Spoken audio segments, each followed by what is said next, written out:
आप देख रहे हैं इंडिया टाउन न्यूज, भारत की बात। नमस्कार, स्वागत है आपका इंडिया टाउन न्यूज के खास बुलेटिन खबरें राजनांदगांव में और मैं हूं आपके साथ रंजना राज। बुलेटिन की शुरुआत करने से पहले एक नजर आज की खास हेडलाइंस पर। आकाश की मौत के बाद गरमाया मामला, कांग्रेस ने ठेकेदार पर एफआईआर की मांग, मामले ने पकड़ा राजनीतिक तूल।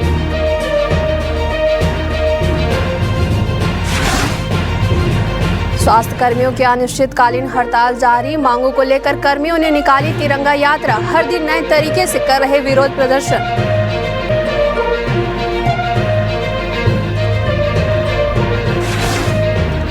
छात्राओं को किया गया साइबर अपराध के खिलाफ जागरूक, ऑनलाइन धोखाधड़ी पर दी गई जानकारी, महिला बाल विकास विभाग के अधिकारी रहे मौजूद।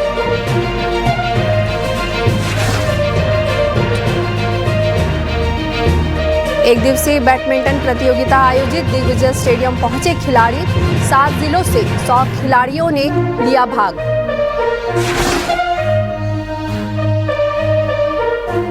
दिग्विजय स्टेडियम में दही हांडी का धमाल, विजेता टोली को मिलेगा 31,000 रुपए का इनाम।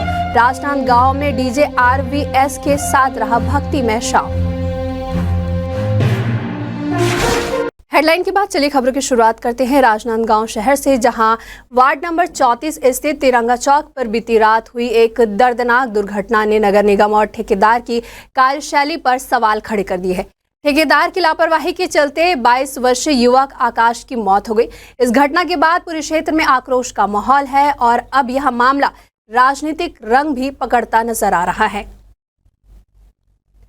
जानकारी के मुताबिक निगम क्षेत्र में बीते 2 महीने से नाली को नाला बनाने का कार्य जारी है। कार्य के तहत ठेकेदार के द्वारा सड़क को पूरी तरीके से तोड़ दिया गया था, लेकिन उचित चेतावनी बोर्ड, बैरिकेडिंग या लाइटिंग की कोई व्यवस्था नहीं की गई थी। इस घटना के बाद कांग्रेस कार्यकर्ता हरकत में आ गए। इसी कड़ी में बड़ी संख्या में कांग्रेस नेता कोतवाली थाने पहुंचे और ठेकेदार और निगम अधिकारियों के खिलाफ FIR दर्ज करने की मांग की गई है। उन्होंने थाना प्रभारी को ज्ञापन सौंपते हुए चेतावनी दी है कि यदि जल्द ही कार्रवाई नहीं हुई तो वे चक्का जाम और उग्र आंदोलन करेंगे।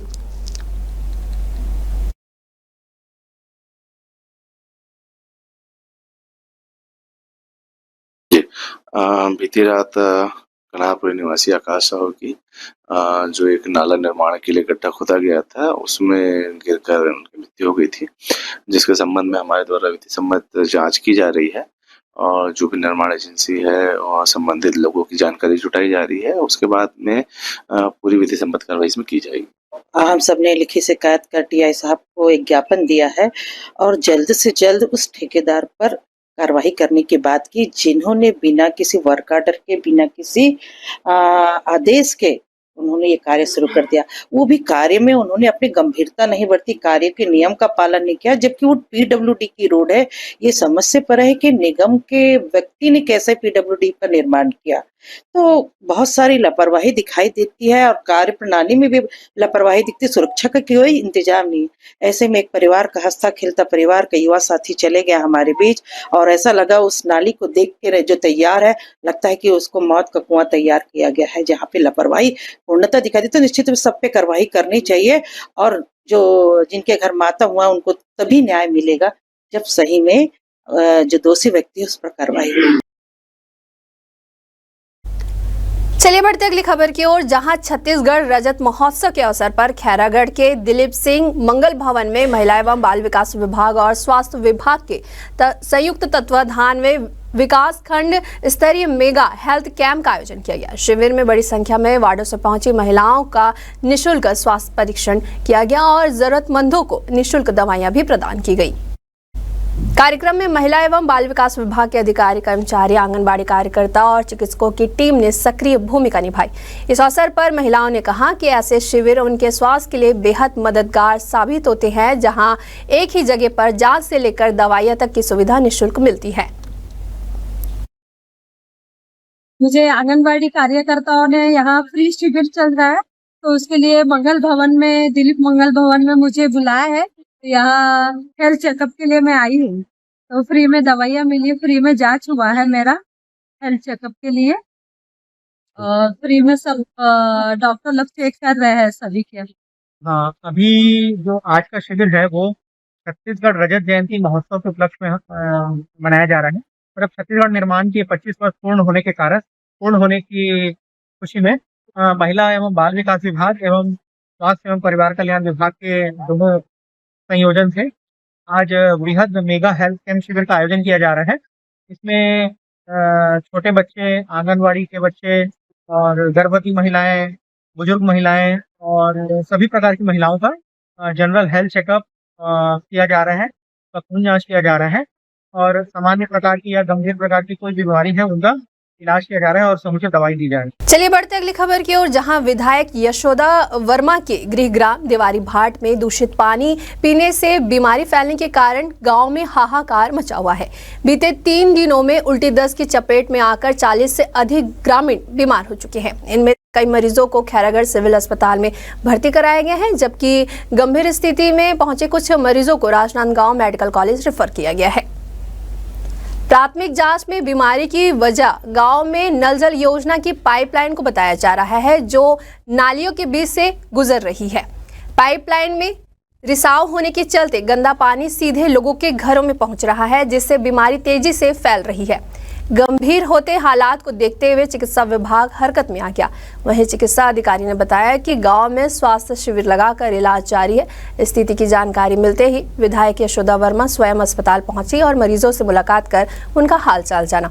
उन्होंने अस्पताल प्रबंधन को जरूरी दिशा निर्देश दिए। साथ ही उन्होंने पीएचई विभाग की लापरवाही पर नाराजगी जताई और तत्काल पाइपलाइन के मरम्मत के आदेश दिए हैं। मेरे गृहग्राम देवारी घाट में अभी 2-3 दिन से डायरिया का प्रकोप बहुत ज्यादा फैला हुआ है और उसी को देखने के लिए हम हॉस्पिटल में पहुंचे हैं। तो हमें यहाँ पता चला कि डायरिया का प्रकोप सिर्फ देवारी घाट में नहीं, आसपास गांव सिंगार घाट है, मुंडबरी है, खमतरई है, यहाँ बहुत सारा आसपास गांव में किलापारा है, अमलीपारा है, सभी जगह डायरिया का प्रकोप यहाँ फैला हुआ है और सभी मरीज यहाँ भर्ती है हॉस्पिटल में। तो मैं सबसे पहले तो मैं पीएचई विभाग को बोलना चाहती हूँ कि बरसात के पहले पीएचई विभाग को जाकर नल जल योजना के तहत जहाँ जहाँ पानी चल रहा है, टंकी बना हुआ है, पाइपलाइन बिछा हुआ है, बरसात के पहले देखना चाहिए, जांच करना चाहिए कहाँ फूटा है, कहाँ क्या हुआ है। यहाँ डॉक्टरों से हमें पता चला है कि पानी के कारण ही हुआ है। पानी पाइप में सीपेज है, नाली का पानी उसी में जा रहा है, उसी को लोग पी रहे हैं, इसीलिए डायरिया का प्रकोप फैला हुआ है।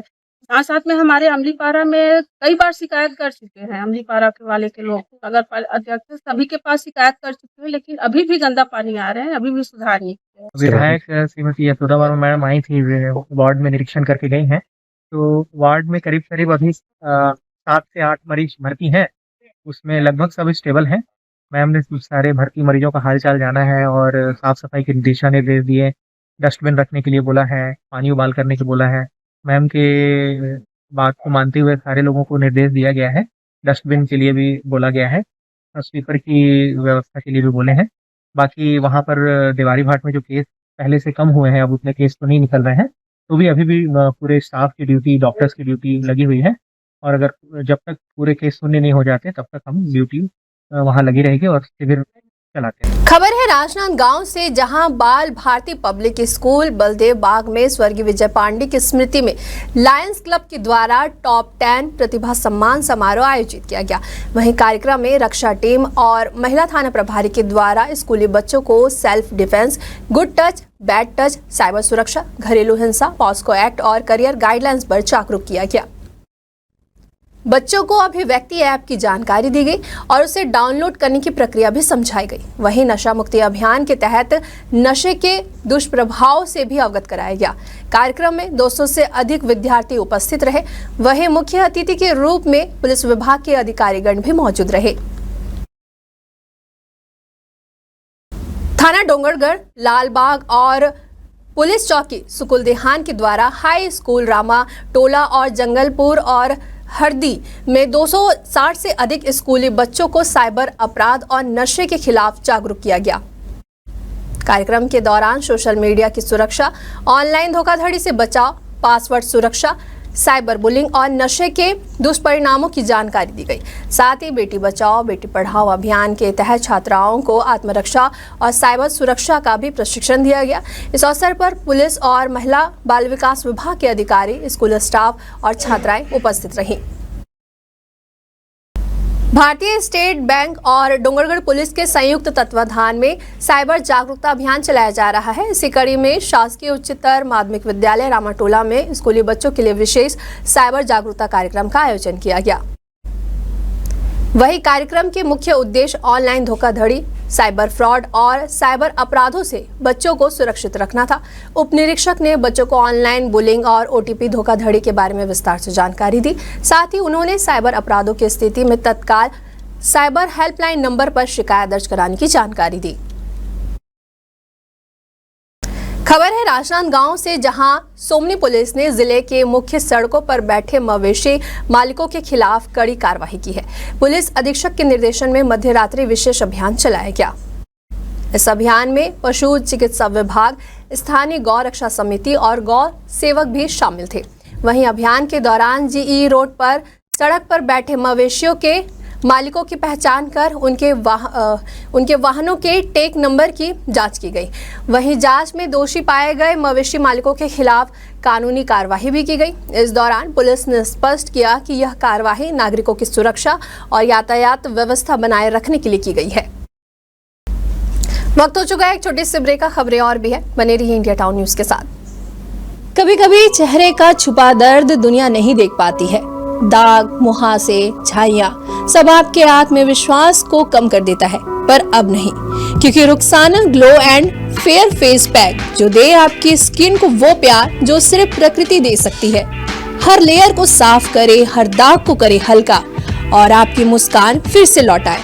Because you deserve to glow naturally. Rukhsana herbal beauty product Amazon, Meesho और फ्लिपकार्ट में भी उपलब्ध। अब खबर आपकी उंगलियों पर, हर खबर पर हमारा नजरिया। इंडिया टाउन न्यूज, भारत की बात।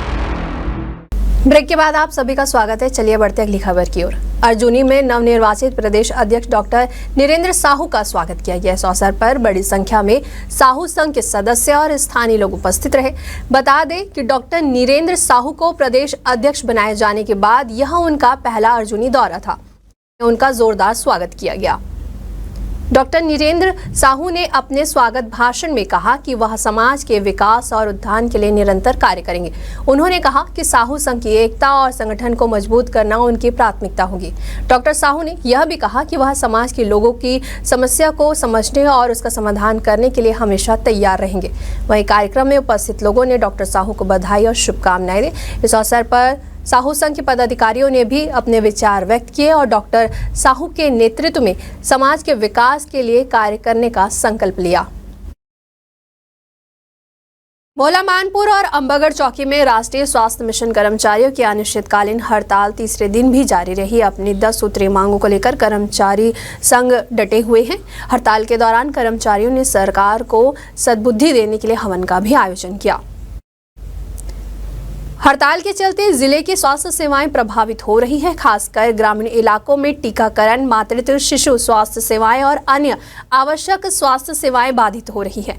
वहीं संघ के जिला अध्यक्ष ने मीडिया से बातचीत में बताया कि उनकी मांगों में स्थायीकरण, ग्रेड पे निर्धारण, अनुकंपा नियुक्ति और मेडिकल के साथ अवकाश सुविधाएं भी शामिल है।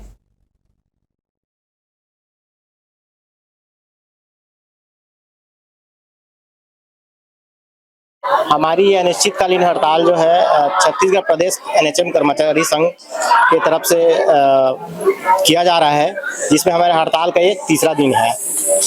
हमारे 10 सूत्री मांग है, जिसमें से प्रमुख मांग हमारे नियमितीकरण है, संविलियन स्थायीकरण, ग्रेड पे निर्धारण, पब्लिक हेल्थ कैडर का निर्माण, अनुकंपा नियुक्ति, ऐसी प्रमुख हमारे 10 मांगे हैं, जिसके लिए हम लोग अनिश्चितकालीन हड़ताल कर रहे हैं। हवन भी किया जा रहा है जी। हवन हमारे करने का उद्देश्य यही है कि शासन हमारी बातों को अनदेखी कर रही है, नहीं सुन रही है, तो हवन के माध्यम से कम उनको सद्बुद्धि दे भगवान। इसलिए हम लोग हवन कर रहे हैं। हवन करने का मतलब यही है कि हमारी बातों को सुने और जो शासन है उसको सद्बुद्धि दे और हमारे मांगों को पूरा करे। राजनांदगांव के दिग्विजय स्टेडियम में एक दिवसीय राज्य स्तरीय बैडमिंटन प्रतियोगिता का आयोजन किया गया, जिसमें प्रदेश के 7 अलग-अलग जिलों से लगभग 100 खिलाड़ी भाग लेने पहुंचे। प्रतियोगिता का उद्देश्य राज्य स्तरीय टीम के लिए योग्य खिलाड़ियों का चयन करना है। प्रतियोगिता में खेल अधिकारी, कोच और अभिभावकों की उपस्थित रही। प्रतिभागियों ने कोर्ट पर अपना सर्वश्रेष्ठ प्रदर्शन करते हुए खेल के प्रति अपनी निष्ठा और मेहनत का परिचय दिया। आयोजकों के अनुसार इस वर्ष की प्रतियोगिताएं न केवल युवाओं को प्रोत्साहित करती है, बल्कि उन्हें आगे राष्ट्रीय स्तर तक पहुंचने का भी अवसर भी देती है। चयन समिति के द्वारा प्रदर्शन के आधार पर खिलाड़ियों का चयन राज्य टीम के लिए किया जाएगा।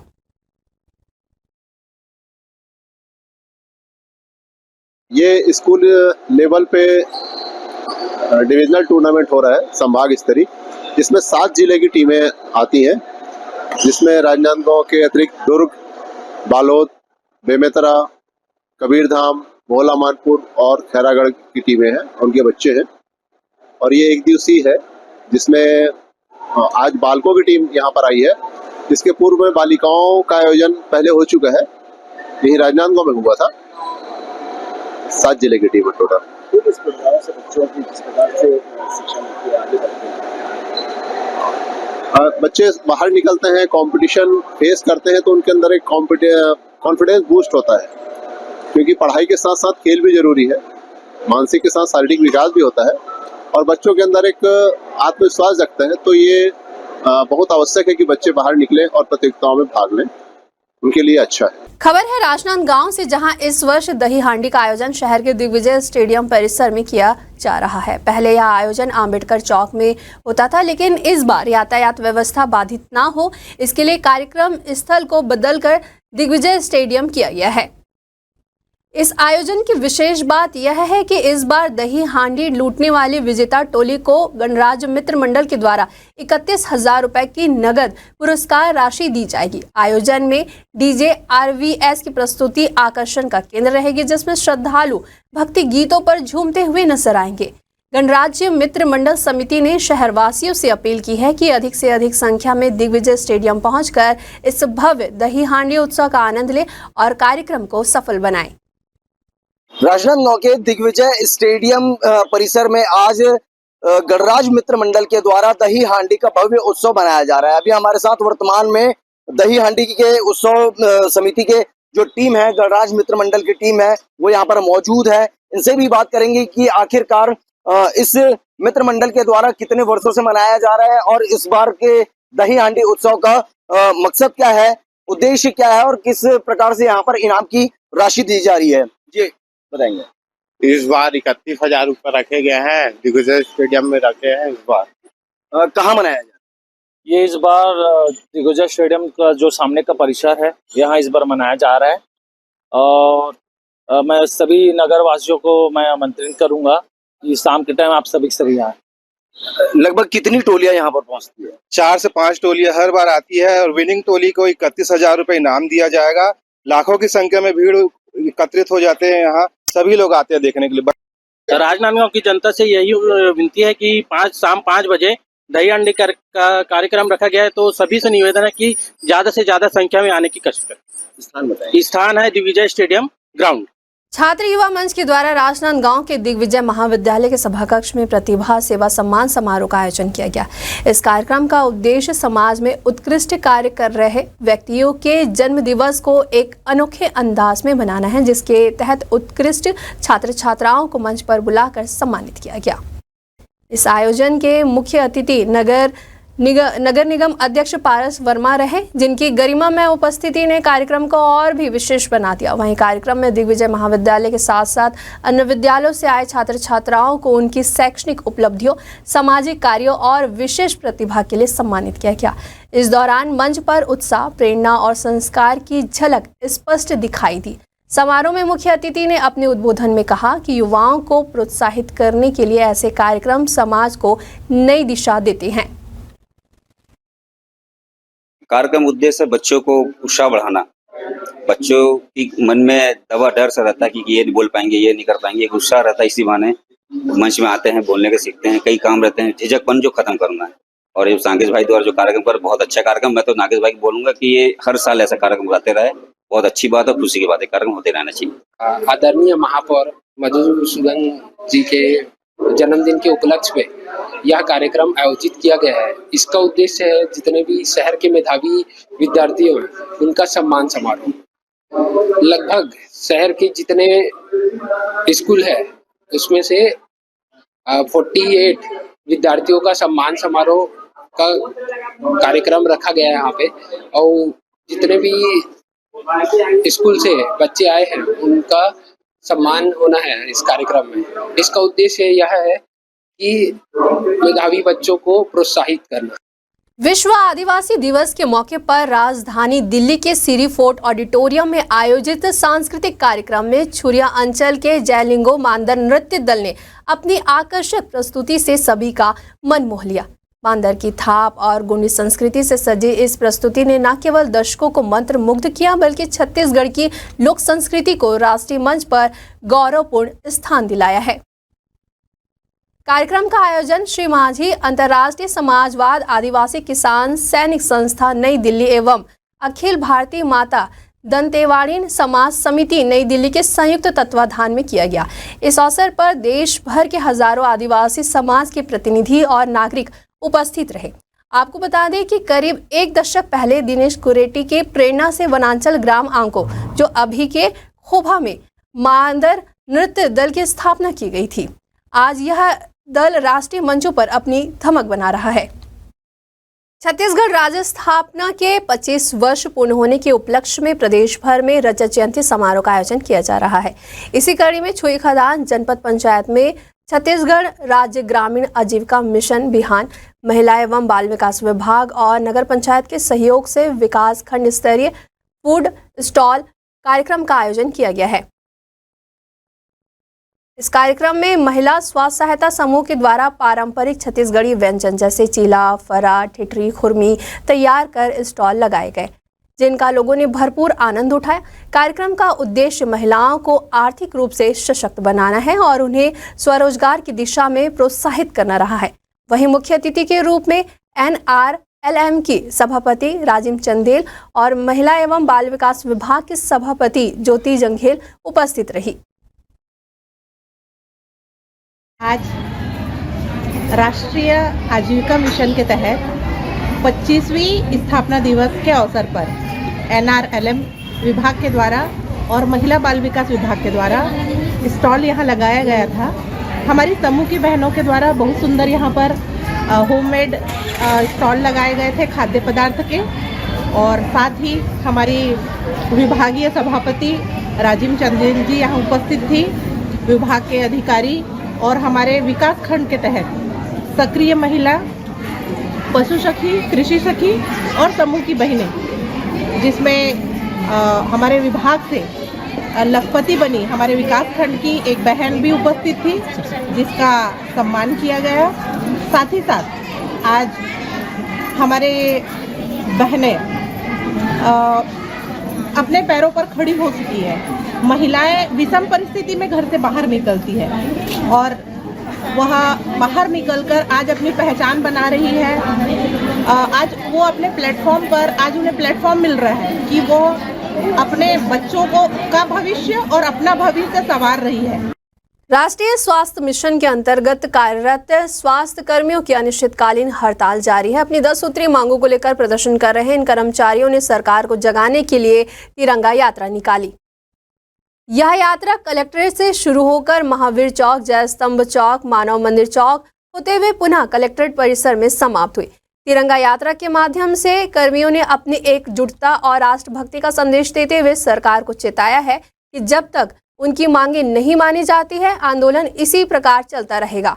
आंदोलन के पहले दिन हवन पूजन कर सरकार की सद्बुद्धि के लिए प्रार्थना की गई थी। इसके बाद रोजाना अलग अलग तरीकों से विरोध प्रदर्शन जारी है।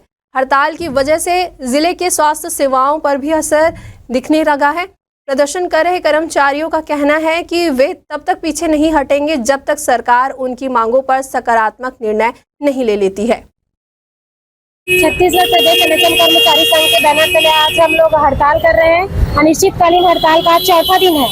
चौथे दिन में हमने तिरंगा लेकर रैली निकाली है और ये प्रदर्शित करना चाह रहे हैं जैसे सरकार ने घर घर तिरंगा अभियान चलाया है, जिसमें लोगों को देशभक्ति के लिए वो जागरूक कर रहे हैं। वैसे ही हम सरकार को बताना चाहते हैं कि हम भी देशभक्त हैं और हमारी मातृभूमि से हमें भी प्यार है और उसकी हमेशा हम सेवा करना चाहते हैं और अपनी सेवा को उसी लगन से और अच्छे से कर्तव्य से अपना पूर्ण करना चाहते हैं। लेकिन सरकार हमारी मांगों के ऊपर ध्यान नहीं दे रही है और हमें अपनी मांगों को पूर्ण कराने के लिए सड़क पर उतरना पड़ रहा है। सरकार आने से पहले बहुत सारे नेताओं ने हमारे बैनर तले बहुत सारी घोषणाएं की थी। आज सत्ता में आने के बाद 20 साल हो गए, 20 महीने हो गए और हमें कोई भी रिजल्ट, हमारे प्रति कोई भी सकारात्मक रिजल्ट हमें नहीं मिला है। राजनांदगांव पुलिस के द्वारा एक आदतन आपराधिक प्रवृत्ति के व्यक्ति को गिरफ्तार कर जेल भेजा गया है, जो आम स्थान पर धारदार हथियार लेकर लोगों को डरा धमका रहा था। दरअसल अस्पताल कॉलोनी के पास एक व्यक्ति के द्वारा हाथ में धारदार चाकू लेकर आने जाने वाले नागरिकों को डराने की सूचना थाना बसंतपुर पुलिस को प्राप्त हुई। सूचना को गंभीरता से लेते हुए तत्काल पुलिस टीम मौके पर पहुंची और घेराबंदी कर आरोपी बादल सिन्हा को मौके से गिरफ्तार किया है।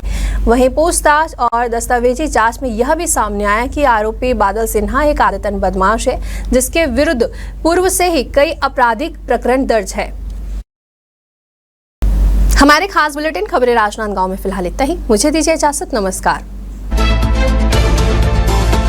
आप देख रहे हैं इंडिया टाउन न्यूज, भारत की बात।